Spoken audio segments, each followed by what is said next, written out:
আসসালামু আলাইকুম প্রিয় খামারি ভাই বোনেরা, আশা করি সবাই ভালো আছেন। Gadir farms and hatchery Khulna 0 point থেকে কাজী সিয়াম হোসেন বলছি। দেখতে পাচ্ছেন একদিন বয়সের পিকিং স্টার 13 হাঁসের বাচ্চা এইমাত্র আমরা হেসারি থেকে এনে আমাদের খামারে রাখছি। আমরা এদেরকে এখন ওষুধ পানি খাওয়াবো, তারপরে আমরা ডেলিভারি দিব। আপনারা যারা পিকিং স্টার 13 হাঁসের বাচ্চা পালন করতে চান, অরিজিনাল বাচ্চা পাচ্ছেন না, তারা দ্রুত আমাদের স্ক্রিনে দেওয়া নাম্বারে যোগাযোগ করতে পারবেন। সারা বাংলাদেশে পরিবহনের মাধ্যমে আমরা এই বাচ্চাগুলি ডেলিভারি দিয়ে থাকি। পিকিং স্টার 13 হাঁসের বাচ্চা পালনকৃত কিছু তথ্য আপনাদেরকে দিব। আপনারা মনোযোগ সহকারে যারা নতুন উদ্যোক্তা ভাই বোনেরা আছে খেয়াল করবেন। পিকিং স্টার 13 হাঁসের বাচ্চা সাধারণত 45 থেকে 48 দিনে আপনার 3 কেজি ওজন হয়ে থাকে এবং এদের খাবার কিন্তু অবশ্যই আপনাকে ভালো কোম্পানির ব্রয়লার ফিড খাওয়াতে হবে এই 45 দিন 48 দিন, তাহলেই এই গ্রোথটা আসবে।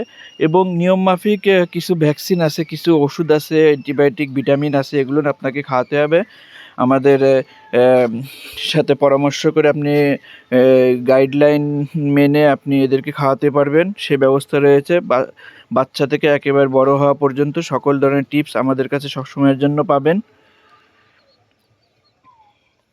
এবং এদের বাজারজাত আপনি যে কোনো বাজারে করতে পারবেন। এদের মাংসের দামটা একটু বেশি হয় অন্যান্য মোটামুটি মাংসের থেকে। সাধারণত যেসব হাঁস মুরগি মাংস পাওয়া যায় বাজারে, কারণ এদের মাংসটা খেতে খুবই সুস্বাদু। আপনি চাইলে আপনি অল্প দিয়েও এই ব্যবসাটি শুরু করতে পারবেন। অল্প দিনে আপনার টাকা আর্ন হওয়ার মতন একমাত্র ব্যবসা কিন্তু এই পিকিং স্টার 13 হাঁসের বাচ্চা পালন করে। যারা ভিডিওটি নতুন দেখছেন আমাদের চ্যানেলটি অবশ্যই সাবস্ক্রাইবার করে আমাদের সাথে থাকবেন। আর যারা পুরাতন আছেন লাইক কমেন্ট শেয়ার করবেন। ভালো থাকুন, সুস্থ থাকুন, সবার দীর্ঘায়ু কামনা করছি। আল্লাহ হাফেজ।